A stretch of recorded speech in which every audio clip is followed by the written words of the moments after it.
So, which is the dominant trait with you? Is it the writer or the director? Which one usually rules out in your mind, do you think? The honest answer is whatever I'm doing at that time really is the predominant thing. So when I'm a director, the director wins out, and the writer just has to live with the fact that we have to cut that scene or whatever it is to make the day or to make the thing make more sense. When I'm writing, I'm utterly at the service of, in a way, myself as a director, because I know I have to direct this thing. When I'm writing a book, that's a totally different thing, and then I'm every sentence counts, and I'm trying to just make it as perfect as I can. A screenplay is really a blueprint because it's waiting to have life breathed into it by the actors, and you have to treat it as such and not actually make it too perfect, because if it's too perfect, it's a novel. Right. So do you leave yourselves out when you're writing something you're going to be directing, to give maybe a plan B or some options when you get to set that you have some different ways? What I find is that if you're very, very well prepared and very secure, then you're open to things changing in some slight way. You suddenly realize that physically it doesn't work as well one way, and that you have to adjust the script in some minor way or to make it work better. That does happen. Although, I find myself, I'm just really big on preparation, so I'll also prepare a shot list and so on. Mm-hmm. Where did this story come from? What was the inspiration for Maggie's Plan?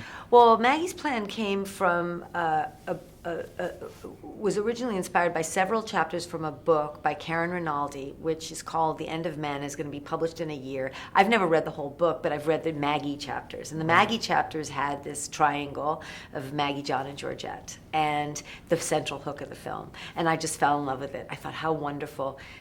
And it kind of reminded me of screwball comedies of the 1940s, which is like one of my favorite genres. And I thought, wouldn't it be great to make a movie like that? So I started to try and build it out and developed it with the producers, David Cardesis and Rachel Horowitz. Mm-hmm. And I don't like to compare, and so I mean this completely as a compliment. It was very Woody Allen to me. Yeah, it yeah. It had that kind of tone and pace to it. Definitely. Woody, he's made these wonderful word movies set in New York with intellectuals. You can't not be compared. And in fact, I look at his films for choreography within the frame. He's sort of a master at that, so for sure. Mm-hmm. And looking at your past films, you have some great A-list actors that you've worked with, including Daniel Day-Lewis, who's my favorite. And then you get to this one with Ethan Hawke and Julianne Moore, and then you get the greatness that's Greta, who I think is probably the most untapped talent out there. I just love her in this. Talk about how you brought her into this mix and how she fits in with everybody else. Well, for me, Greta is such a special actress, because she combines great intelligence and wit with innocence and a kind of openness that's like a girl next door quality, that where everybody can relate to. And that's a really unusual combination, and especially in this film where Maggie could have been seen as rather a Machiavellian sort of person. Right. She's actually innocent, and so you can't help sort of being on her side in some way, and that's really Greta that did that. So I met her, and within 15 minutes, I think we both kind of realized that we had found a partner that we could really work with. And we worked for a year to find this part, because, it was on the page, but then the characterization, that's where she started, to really build a character. Mm-hmm. And the way she moves and the way she is, her physical presence is not her own. She really created a character for this. Yeah, because she has that kind of lumbering sort of like a bull in a china shop sometimes. But she's still this soft, very delicate creature. Yes. That I think balances that character very well. Yes, and she's so emotional. Somebody who could be crying buckets of tears and still have great comic timing. That's a very special gift. John and I are in trouble, and I don't think he realizes how much trouble we're in, or he doesn't want to know. And then when I saw you at the reading, I realized that there might be an opportunity, an opening to somehow get the two of you back together. Now, bringing Julianne Moore into this with her accent, which was fun to watch. How did she get involved? I mean, she seemed like another perfect fit and a great balance to the Maggie that we see. And she even tells Maggie, she's like, "You're kind of stupid, and I love you for that." Well, Julianne is a dear friend of mine, and I gave her the script thinking, she'd just be perfect. I may as well start with the person that I felt was most perfect for it. And she read it, and she loved it. I think that the scene in the snow where they get lost, I think that was the clincher for her. I just think she couldn't not take that part. part so she could play that.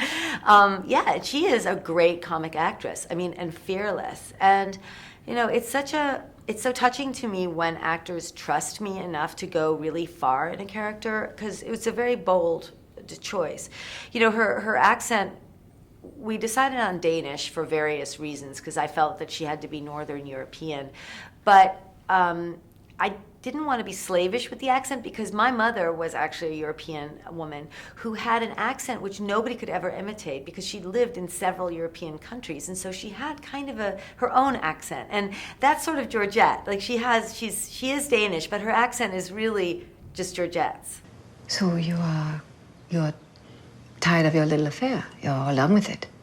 Now you want to make sure you don't feel guilty, so you're going to manipulate us all into some absurd happy ending. I have met a lot of control freaks in my life. In fact, I thought I was one, but you make me look like an amateur. I didn't mean to insult you. Have the decency to leave him and face the fact that you poisoned my life and my children's life and probably John's life with your own selfishness. That's your burden. You earned it. And I like, too, how you'll have one scene with Ethan and Julianne, these, like, great dramatic actors, and then you go to Bill Hader and Maya Rudolph, who just, we love their comedic timing. How do you, as a director, you have to handle those differently, obviously. Is there a certain mindset of directing a scene with the Saturday Night Live gang compared to the Moores and Hogs? You know, Or is it the same?